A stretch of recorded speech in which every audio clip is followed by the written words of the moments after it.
കഴിഞ്ഞ ദിവസമൊക്കെ ഇവിടെ രാത്രിയിൽ വലിയ രീതിയിൽ നേഴ്സുമാർക്ക് നേരെ ഒരു ആശുപത്രി മാനേജ്മെൻറ്റിൻ്റെ ഒരു ഇടപെടലുണ്ടായിരുന്നു. അവർ ഈ ഹോസ്റ്റലിലുള്ള നേഴ്സുമാരെയൊക്കെ നിർബന്ധിച്ച് വാഹനത്തിൽ കയറ്റി ആശുപത്രിയിൽ ഡ്യൂട്ടിക്ക് കൊണ്ടുപോകാൻ ഭീഷണിപ്പെടുത്തി ഡ്യൂട്ടിക്ക് കൊണ്ടുപോകാനുള്ള ശ്രമമൊക്കെ നടന്നിരുന്നു. പക്ഷേ UNAയുടെ ദേശീയ അധ്യക്ഷൻ ജാസ്മിൻ ഷായുടെ നേതൃത്വത്തിൽ പ്രധാനപ്പെട്ട നേതാക്കളൊക്കെ ഇവിടെ എത്തി വലിയ പ്രതിഷേധം നടത്തി. പിന്നീട് ആ വാഹനത്തിൽ നിന്നും നേഴ്സുമാരെ പുറത്തിറക്കിയ വാർത്തയൊക്കെ നമ്മൾ കണ്ടതാണ്.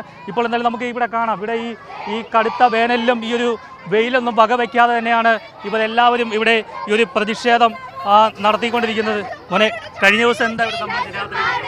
ഇന്നലെ രാത്രി ഇവിടെ സമരത്തിന് നിന്ന് പിള്ളേരെ ഡ്യൂട്ടിക്ക് അവിടെ നിന്ന് ഇറക്കുമായിരുന്നു. ഇവിടുന്ന് നഴ്സും മാനേജറും ഇവിടുന്ന് സെക്യൂരിറ്റിയും പോയി അവിടെ നമുക്ക് വേറെ ഹോസ്റ്റലുണ്ട്, അവിടുന്ന് പിള്ളേരെ ഡ്യൂട്ടിക്ക് ബലമായിട്ട് ഇറക്കുകയും ചെയ്തു. എന്ത് പറഞ്ഞാണ് ഭീഷണിപ്പെടുത്തിയത്? നിങ്ങളെ ഡ്യൂട്ടിക്ക് കയറിയില്ലെങ്കിൽ നിങ്ങളെ പിരിച്ചുവിട്ട് റിസൈൻ ചെയ്യും, മെമ്മോ തരും, ഇങ്ങനെയൊക്കെയാണ് നമ്മളോട് പറയുന്നത്. മാനേജ്മെന്റിന്റെ കൂടെ നിൽക്കണമൊക്കെയാണ് നമ്മളോട് ഭീഷണിപ്പെടുത്തുന്നത്. പക്ഷേ ആ ഭീഷണിക്കൊന്നും ഇല്ല ഇല്ല ഇല്ല. സമരം വിജയം വരെ നിങ്ങളിവിടെ സമരം? ആ സമരം വിജയം വരെ നിൽക്കും. നമ്മളിപ്പോൾ ഇവിടെ ഒരു പനിയായിട്ട് എമർജൻസിയിൽ അഡ്മിറ്റ് ആയാൽ മിനിമം 2000 രൂപയിലും ബില്ലാവും. മിനിമം 2000. അപ്പം അങ്ങനെ എത്ര തവണ നമ്മളിങ്ങനെ അഡ്മിറ്റ് ആവുന്നു, അതുപോലെ ഇവർക്ക് കൺസെഷൻ ചെയ്ത് നമുക്ക് തരാൻ പറ്റുന്നില്ല. പിന്നെ നമുക്ക് 40,000 എന്ന് പറഞ്ഞാൽ നമ്മുടെ ബേസിക് അല്ലേ, അത് നമ്മുടെ അവകാശമാണ്. നമ്മളെ നേടിയെടുത്തിട്ടേ സമരം പിൻവലിക്കത്തുള്ളൂ. ഒരു MBBS ഫസ്റ്റ് ഇയർ പഠിക്കുന്ന അതേ രീതിയിലുള്ള കാര്യങ്ങളാണ് ഞങ്ങൾ ഫസ്റ്റ് ഇയർ BSc നഴ്സിങ്ങിന് പഠിക്കുന്നത്. അത് കഴിഞ്ഞിട്ടും ഞങ്ങളുടെ കോഴ്സ് ഞങ്ങൾ അത്രയും ഹാർഡ് വർക്ക് ചെയ്തിട്ട് ഈവൻ തോ ക്ലിനിക്സിലും ബാക്കി കമ്മ്യൂണിറ്റി പോസ്റ്റിങ്സും എല്ലാം കഴിഞ്ഞിട്ടാണ് ഞങ്ങൾ ഇവിടെയും വന്ന് ജോലി എടുക്കാൻ വരുന്നത്. ഇവിടെ വരുമ്പോൾ ഞങ്ങൾ എക്സ്പെക്ട് ചെയ്യുന്നതെന്ന് പറഞ്ഞു കഴിഞ്ഞാൽ ഒരു ഇക്വാലിറ്റിയാണ്.